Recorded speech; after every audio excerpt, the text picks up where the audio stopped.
Hi again, everybody. My name is Greg Anderson, and this is the Good Timekeeping Show with Greg Anderson. And I've got a bunch of G-Shock watches here. This is the newest one in my collection, a G-Shock Square that my family gave me. This is a Bluetooth G-Shock Square, like these ones down here on this row. They're all Bluetooth. These all have the same module, including this one. This one's a little different because it's that STN module that goes with the all-metal G-Shock Square Bluetooth model. But I'm going to show you this one, show you a little bit about the app, and just give you a general idea. Now, it's basically, it's going to do the same things that all these watches over here are going to do, but it's just kind of a nice, refreshing new color.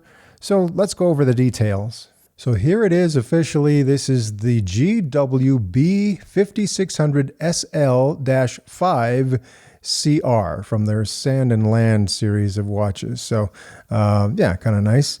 I've been wearing it for a few days, so it's got, you know, just a little bit of smudges on it there, but otherwise it's in perfectly new shape. You can see that it has, this kind of sand, and almost, it's got some, you know, like dirty sand kind of color for the bezel and the band. And the display has a little bit of a gold there. It's similar to this one over here that I got earlier, about almost the same color between the two of them. So anyway, let's just show you what it has here. First of all, day of the week and the date, and then of course the 6-digit time display there. You can either have that in the 24-hour mode or the 12-hour display there.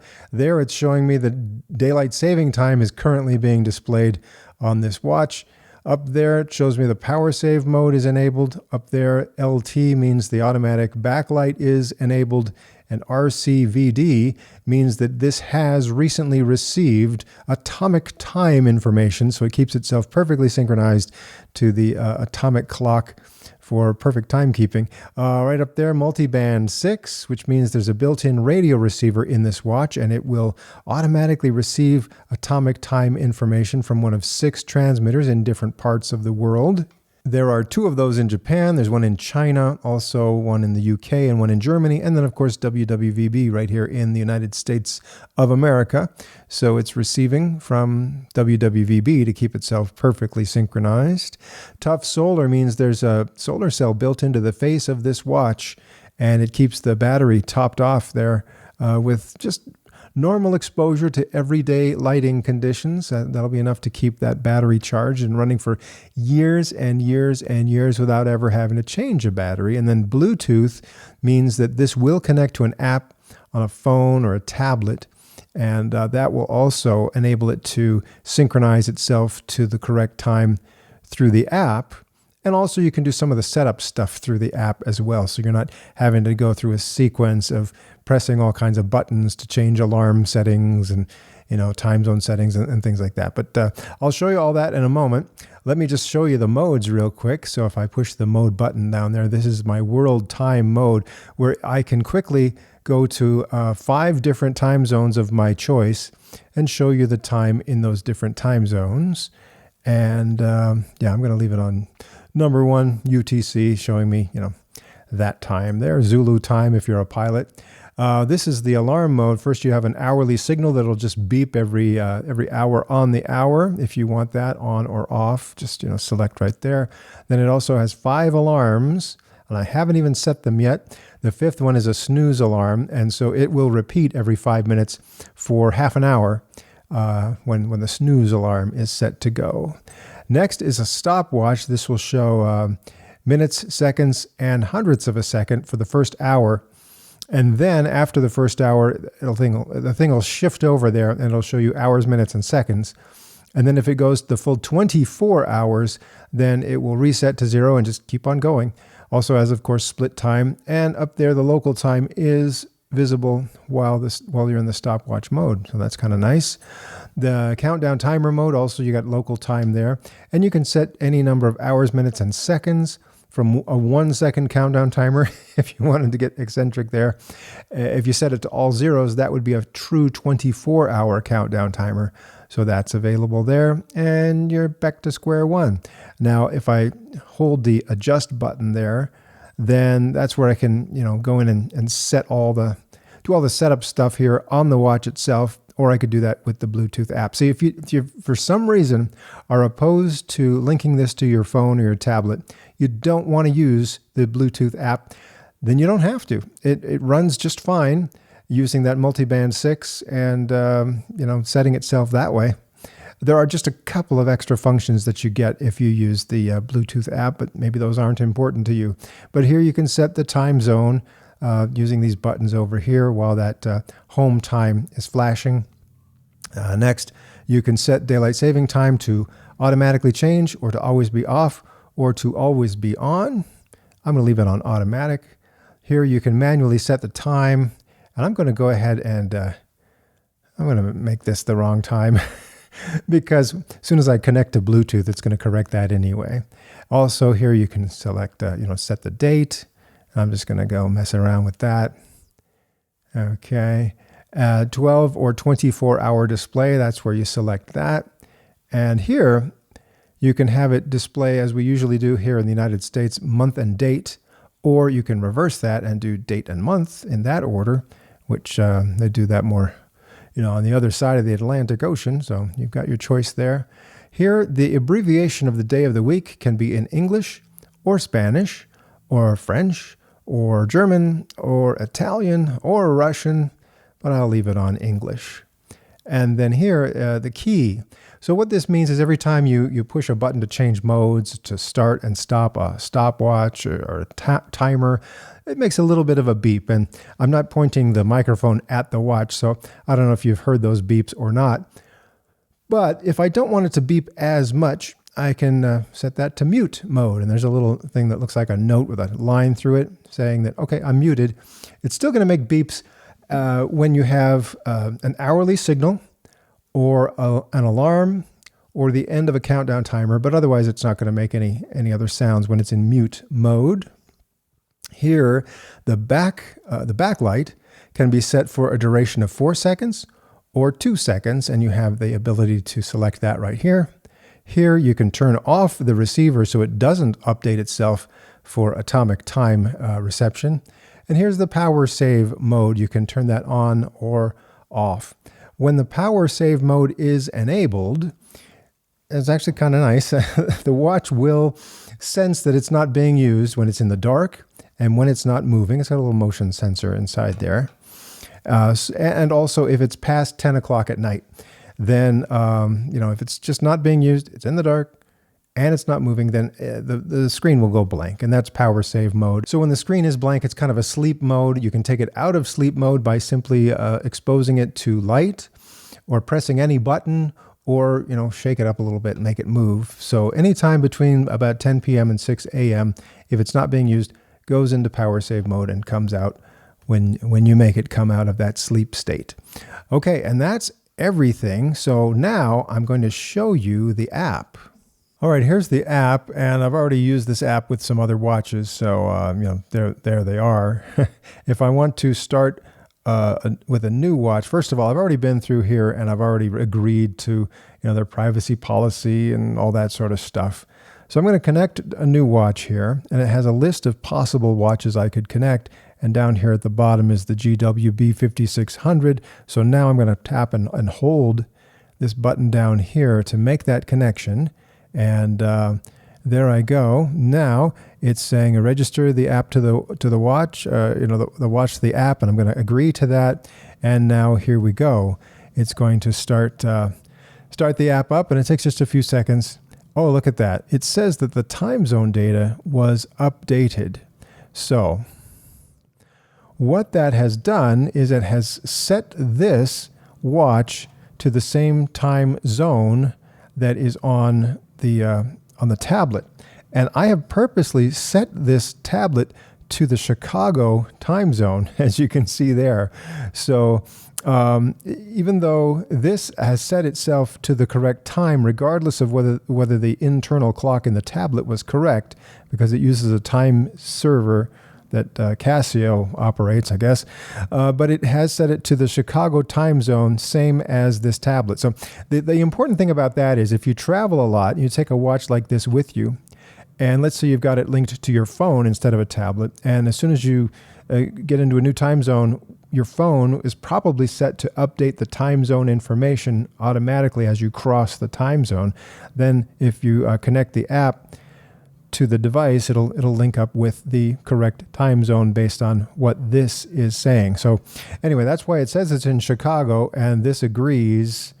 So that's kind of nice there. It also, this first screen shows you a list of all the cities that I've chosen for the world time cities. So if I wanted to, for example, choose London and swap the world time and home time there with London, then, okay, there's London. I'm going to make that swap with London. Takes a moment to just show that change has been made, and then it's going to prompt me to send that new information to the watch. You see that it pauses for just a moment, and then here we go. Come on. There we go. Now the watch says, okay, I guess we're in the London time zone now. So anyway, that's just a nice, easy way for you to swap time zones, between one of these pre-selected world time zones and your home time. Okay, now down here, there's some tabs on the bottom, and this one shows time and place.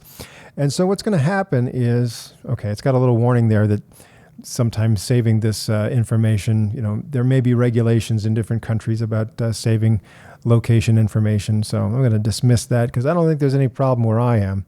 This is telling you that when the watch synchronizes with the app is going to save some location information. So then you can, after this has been done a few times, there'll be a list here of times that the watch has synchronized, and it will also store information about where this was when that synchronization took place, so I can have a little bit of a log of my locations and actually show it on a little map. So that's something that will come with more usage here.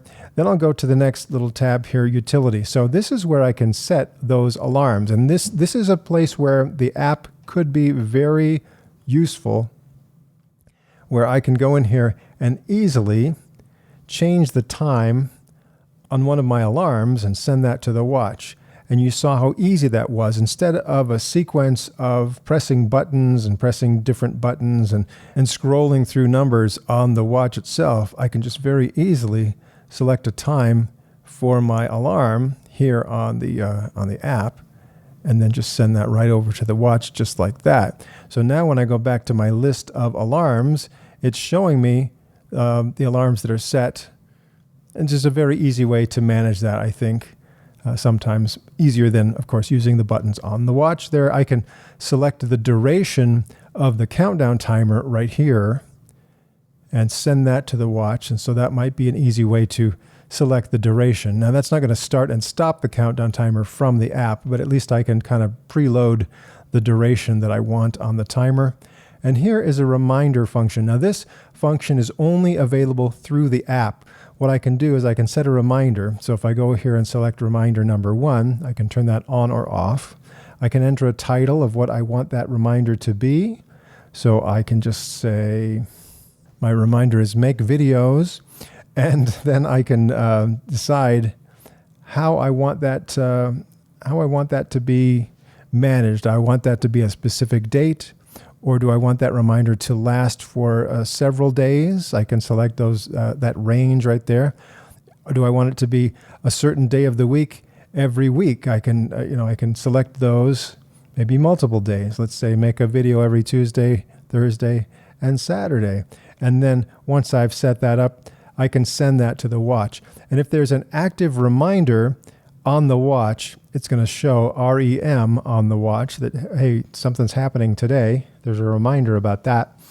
And, then I can go here to the watch and I can have it show me what that reminder is. Now, while I'm still connected, I can press the button for the kind of the settings button, and I can go in here and customize this watch. I can change the name of the watch. So I can just call this, I can call it, the default name and sand, whatever I want there. Here's a little tutorial that'll show me some things about the app and the watch.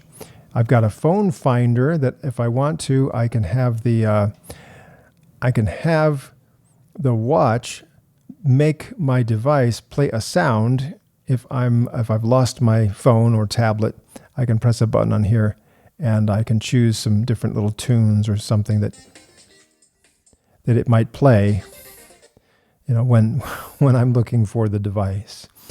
Here it's keeping track of the different devices, the different watches that are connected to this, and how often it makes a little bit of a time check to make sure they're all still synchronized. The watch display settings, here I can get the 24-hour display. I can set, that month, day, or day, month. And my language right there, I can set them from here. When the app is connected, I can have that stay on for 3 minutes, 5 minutes, or 10 minutes. And if there's no activity, it will automatically disconnect from the Bluetooth to save battery. So I'll leave that at, I'll put that at 5 minutes for now and send that new setting to the watch. Here I can set the duration of the backlight, and I can turn on or off the automatic backlight from here. Power saving settings, on or off from here. And here I can tell it whether or not I want daylight saving time to happen on my home time zone, whether that's going to be automatic or always off or always on, and send all that to the watch. So all that is there, and if I want to disconnect from the watch, it's very easy. I just press any button here on the watch and it'll disconnect. Oh, one other thing, right up here, it's showing me the battery state on the watch. So it's almost completely charged here, but that's the only place where it will tell you if the battery is low, medium, or high, or anywhere in between, because it does not have any battery charge indicator on the watch itself. Most G-Shock squares like this will, the non-Bluetooth ones, they'll have a little indicator on the face to show you low, medium, or high for the solar-powered watches.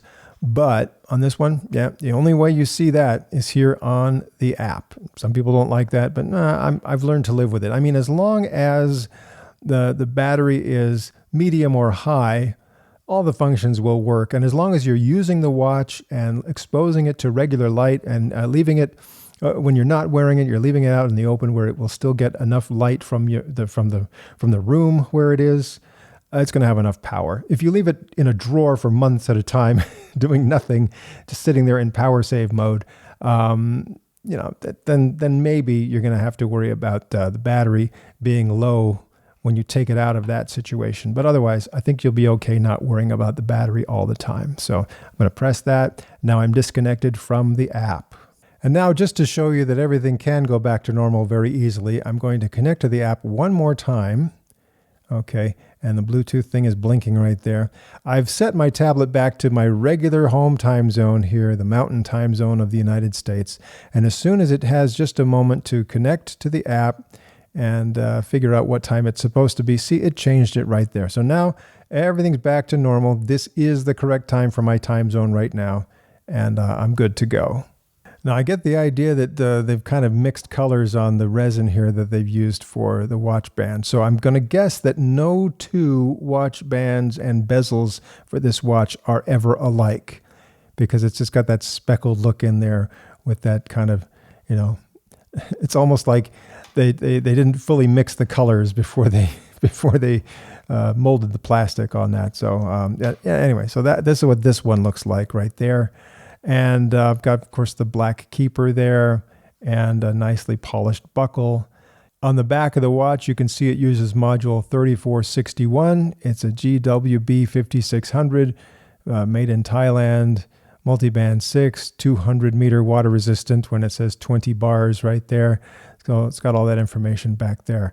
And good looking on the back, but I'm really never going to see that. I'm really just going to see the front here, and that's awfully good looking too. I'm not sure what else to tell you about this watch. I feel like I'm very, very familiar with it because I got this one a couple of years ago already. So I've had some Bluetooth squares over the years, and it just does everything that this one does. So I'm very comfortable with it. And I like the, just kind of the different style, different color combinations on there, and lots of fun. So there are 3 or 4 other watches in the Sand and Land collection. There's in fact a negative display version of this with a different color. It's kind of purple and black. So you could get that. Then there's others that are just not the same module at all. I found this one for a deal on eBay. You can look at the Casio website, and it's $150, and it's $150 at Amazon, and some other places, maybe eBay listings are $150. Some are actually more than that. And I got a deal where I paid about $130 for this one a few weeks ago. So, look around. You might find a good deal. But considering all the features on there and the Bluetooth, $150 probably not a bad price to pay for this guy if you really like that particular color scheme. Anyway, I hope that helps you out if you were interested in this one. I like it just as much as the other squares. And of course, it's very familiar because it does so many of the things that those other squares do that I'm already familiar with. All right, so that's all for now. I have some more watch videos coming up and clock videos, and just there's always more to talk about with timekeeping when it comes to me. So I hope you will join me again soon for another episode of the Good Timekeeping Show.